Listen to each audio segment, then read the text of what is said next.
coming to this one following a loss to Miami. And that does your confidence guys no favor. They got manhandled in that one. It wasn't pretty. Yeah, there weren't too many highlights for them in that one. All around, not a very good effort for that club. Well, offensively and defensively, nothing really came together for them.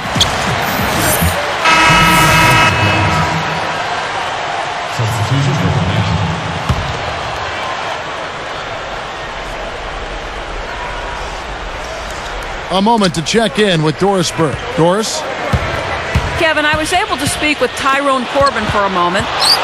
He feels their biggest hurdle will be creating enough space for their perimeter players to do what they want on offense.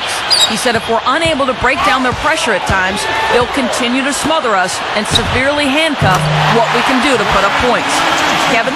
All right, Doris, thank you. Taking on a defense like that one they're facing today, Clark has certainly got their attention. Hey, you know what, Kevin? I think they're going about it the right way. I mean, they need to dictate what they do offensively instead of taking what's available. Take what you want. Steve? Well, that's the only way to go. I mean, this is a game about aggressiveness. And if they're not aggressive, that defense is just going to swallow them up. Guys, the Jazz weren't terrible on the road last season. I mean, they didn't hit the 500 mark, but I don't know if that was really the source of their problems. Knocked loose. Burks with the steal. What a great job playing the passing lane. There's the block.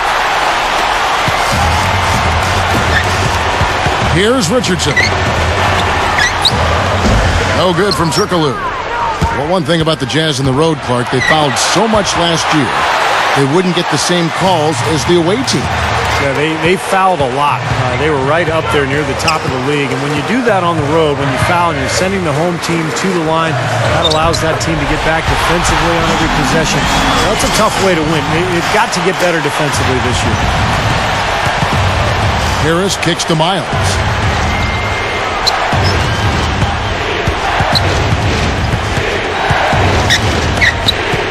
He had a 12-point outing in their last game against Miami. And the miss, not the best shot selection there. Magic leading by 4. Howard with a screen on Harris. For 3, Richardson. The basket good off the assist from Nelson. Richardson's got 8 points. Right now, it's all working for them here in the first. Shots have been falling. Yeah, their offense has been very impressive. If they keep this up, Clark, they're going to be tough to beat. Harris dishes to Jefferson. Shoots from the post. Gets to the rim for 2 with the D all over him. There's another smooth finish there, Kevin. I mean, he operates at such a high level when he's in close to the basket. You know, seeing Big Al Jefferson out there, I can't help but think of the funnier stories about him. I mean, back in 2009, he lost 30 pounds eating foot-long sandwiches with wheat bread. That really managed to change his body. There must have been something really healthy inside of those foot-longs. I mean, the wheat bread is outstanding. That's a good choice. That's a good eating choice. But there had to be something low-cal in the foot-long wheat bread. Yeah, if he lost 30 lbs. We've got new science going on if it's kittens. Oh, my goodness. Magic leading by 8. And here's Turkoglu for 3. Al Jefferson grabs the miss. 2-for-1 chance here. Yeah, let's see if they use the clock to their advantage. Clark, back to that Al Jefferson story. I wish I could eat 2 sandwiches and lose weight. Huh? Well, your metabolism is ramped up pretty good. I've seen you throw it down, and you haven't gained a pound. Well, Clark, look at Steve. I mean, come on, Steve. What's your secret? What's your secret? Well, I only eat 1 sandwich. Have you guys ever considered that?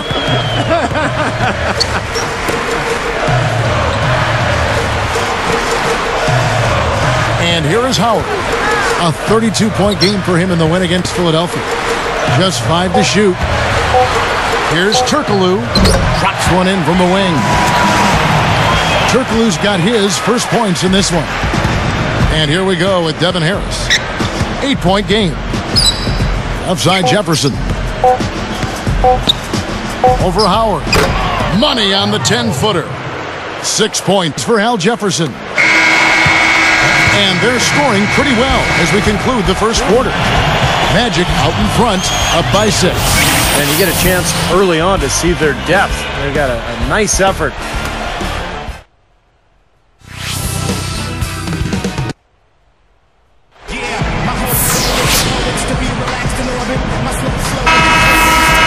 right, the second quarter beginning in just a moment.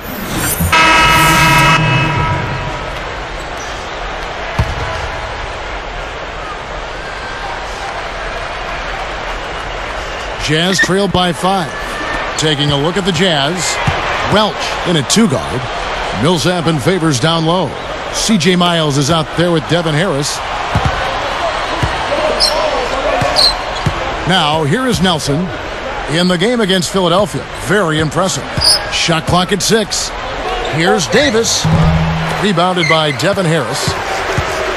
On offense, here are the Jazz. It's a 5-point game. Now, the Magic made a sweeping change last December as they were able to move Rashard Lewis and Vince Carter, and bring in Hedo Turkoglu, Jason Richardson, and Gilbert Arenas. It's not often you see a strong team like that tinker with their roster halfway through the season. Turkoglu with it.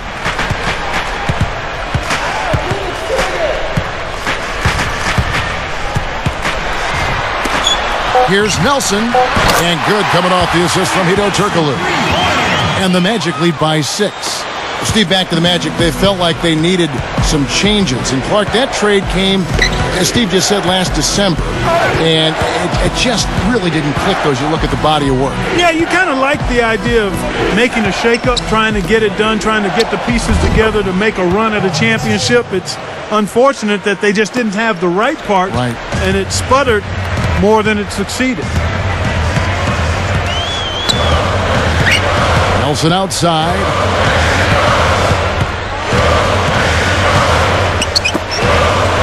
Launches it. Rebound, Utah. And this game, the first chance they've had to see Orlando. Well, they're going to be getting underway in what is a very brief season series. They'll only see each other once more after this game. Devin Harris covering. Nelson outside. Now Turkoglu.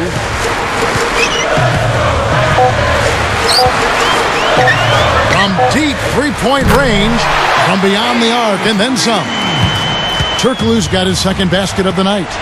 Like Steve said, there isn't much of a chance for these teams to feel each other out when they only meet twice. I think that makes it all the more important to come out with a victory tonight to establish and make a statement. It gives you a big mental edge for the back half of the series. Oh! Now that's a special order right there. Not everybody can cap off a dunk like that. Yeah, very difficult maneuver, but a tremendous one if you can pull it off. There's the screen.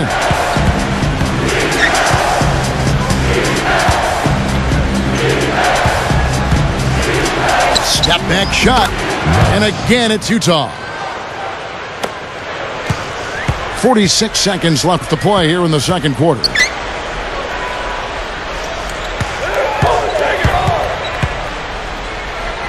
Back to Nelson.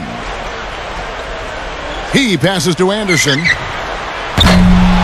A three-pointer off the mark. You know, when he has the ball outside like that, that's exactly the kind of D they need to play on. 6 points for him. And here's Favors. Harris outside. And it's Nelson picking him up. Had the space there, but it's offline. Oh, that's a frustrating one there. Easy look at the hoop.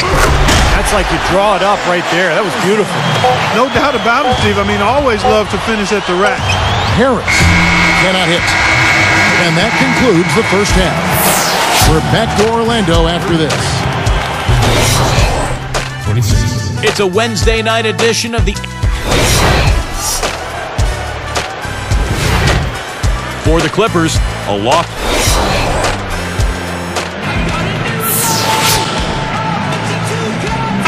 And now the third quarter.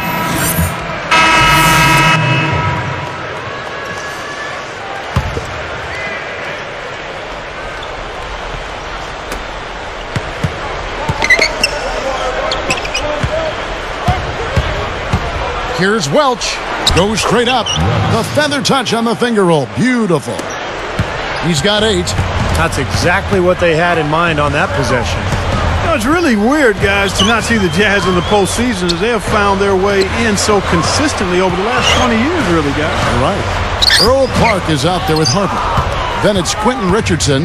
Then it's Von Wafer. And it's Duhan in at the point guard position. So that's the lineup on the floor for the Magic. 8 points for him. Here's Welch. Sticks it from 17 feet. And Clark back to the Jazz. They came close, but too much upheaval, Steve, I think, on that roster. Kind of sunk their season. Yeah, I agree. And they're in a rebuilding mode now, but you can't count the Jazz out of the playoff picture for long. Not with their history. They have been one of the strongest franchises in the NBA. Duhan's shot is good. Yeah, when he gets an opening like that, he'll definitely take it. 10 points for him. Here's Evans. The shot will not go. So Orlando will take it the other way. They're coming off that win against Philadelphia. They really cashed in on all the fouls they drew. It was a very physical game, and they used it to their advantage. Steve, I like the fact they didn't mind mixing it up a little bit, did they? I mean, they certainly kept the refs occupied and busy. 50 seconds left here in the third quarter.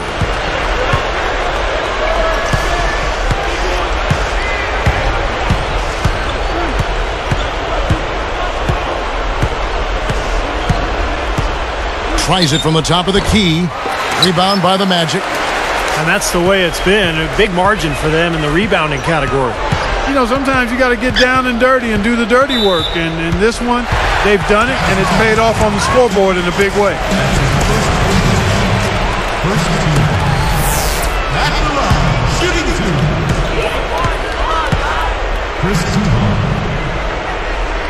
And he makes the first. They're doing a great job here in the second half. They've brought their free throw percentage up quite a bit. And that's winning basketball. That's one of the ingredients in winning basketball. Good free throw shooter.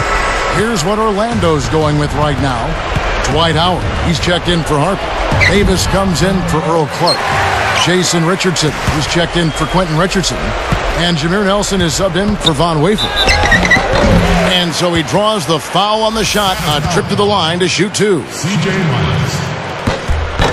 Well, free throw drops for Duhan. So Orlando going with an almost entirely new group here. Both good from the line that time. He's got 10.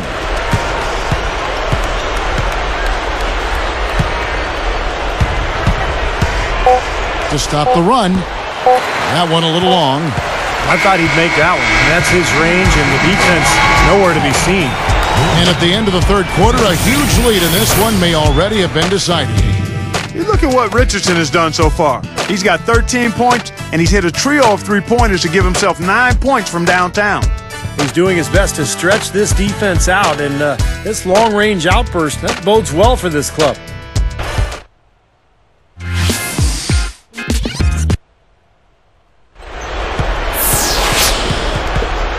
And now let's send it to our sideline reporter, Doris Burke, for our Sprite Spark of the game. And so it's Orlando taking this one by a big margin. You know, Clark, every team has a bad night, and these guys might want to watch the tape of this game the next